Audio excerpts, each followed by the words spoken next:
আসসালামু আলাইকুম সবাইকে। কেমন আছেন সবাই? বর্তমানে আমাদের দেশে যে অবস্থা, কেউই ভালো থাকার কথা নয়। সবারই মনের অবস্থা খুবই খারাপ। আমাদের এই সুন্দর দেশটার এই পরিণতি হবে কেউ কখনো ভাবতেও পারেনি। হে আল্লাহ, আপনি আমাদের দেশটাকে রক্ষা করুন, সব ভাই বোনদেরকে রক্ষা করুন, কোনো মায়ের বুক যেন আর খালি না হয়। টেলিভিশনটা চালু করলেই এত এত খারাপ নিউজ দেখে সহ্য করা যায় না। বিশেষ করে ছোট ছোট বাচ্চাগুলোর কথা মনে হলো তো গায়ের পশম দাঁড়িয়ে যায়। অনেক আপুরাই জানে, আর নতুন করে কি বলবো। মনটা একদম ভালো নেই, এসব কিছু দেখলে মাথা ঘোরায়, শরীরটা অনেক খারাপ হয়ে যায়। যাই হোক, আল্লাহ এদের বিচার নিশ্চয় করবে। আমাদের ছাত্র ভাইরা নিশ্চয় সফলতা পাবে।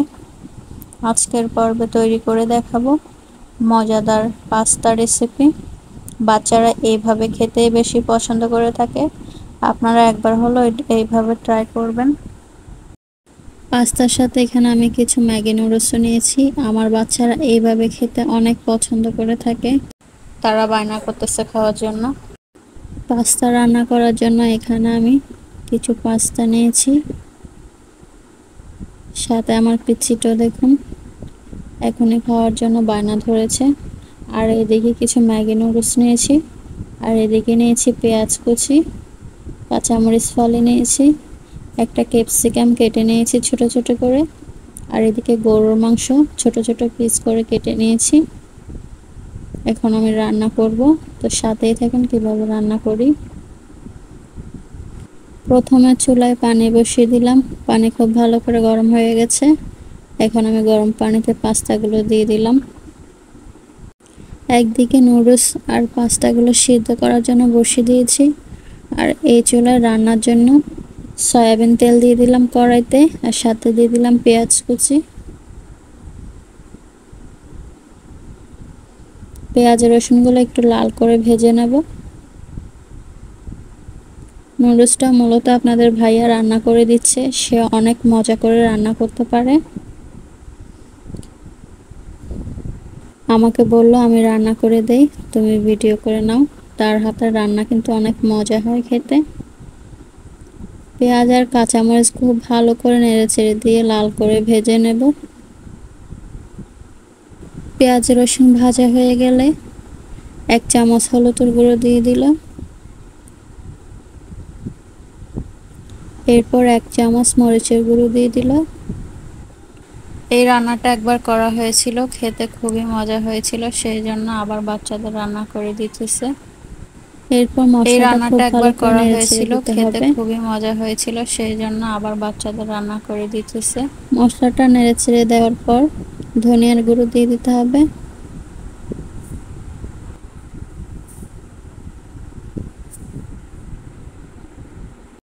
এরপর সামান্য পানি দিয়ে দিতে হবে।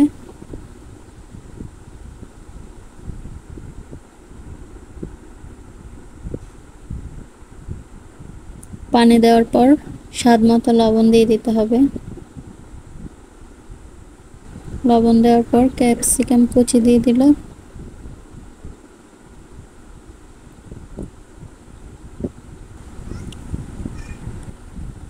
এরপর দিয়ে দিল ম্যাগি মশলা।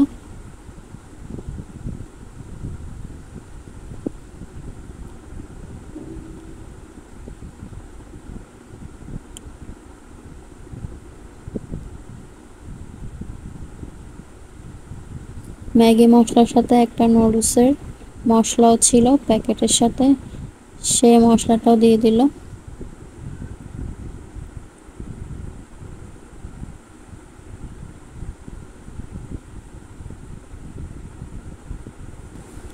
এরপর টমেটো সস দিয়ে দিল।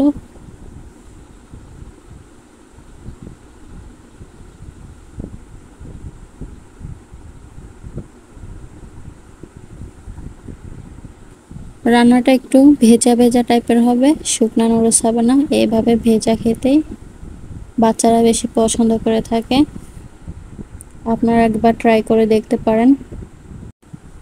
টমেটো সস দেওয়ার পর এবার কুচি করে রাখা গরুর মাংসগুলো দিয়ে দিল। এই রান্নাটা চিংড়ি মাছ দিয়েও করা যায়, চিংড়ি মাছ দিয়েও করতে পারেন আপনারা। এরপর দিয়ে দিল সয়া সস।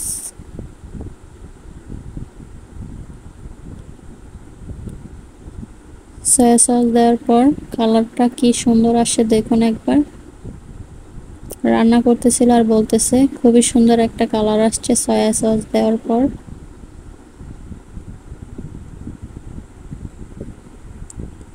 আপনারা দেখুন খুবই সুন্দর একটা কালার আসছে। এরপর সিদ্ধ করে রাখা নুডলস আর পাস্তা দিয়ে দিল।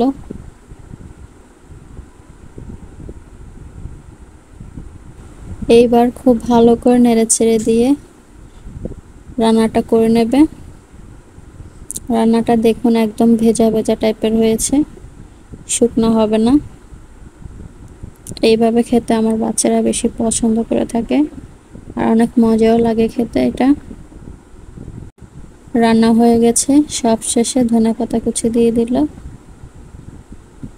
ধনেপাতাটা দিলে খুব সুন্দর একটা ফ্লেভার বের হয়।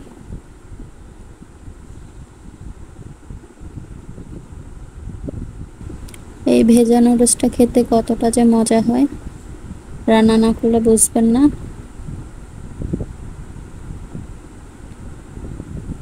নুডলস খাওয়ার জন্য এখানে চিকেন টিক্কাও নিয়ে এসেছে।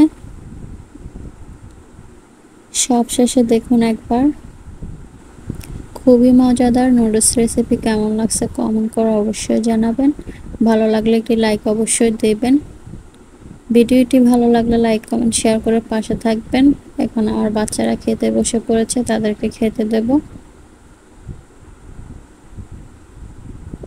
আমার বাচ্চারা এখানে সাথে চিকেনও নিয়েছে, খুবই মজা করে খাইতেছে দেখুন। আপনারাও বাড়িতে এভাবে বানিয়ে দিতে পারেন, আশা করছি খুবই পছন্দ করবে বাচ্চারা।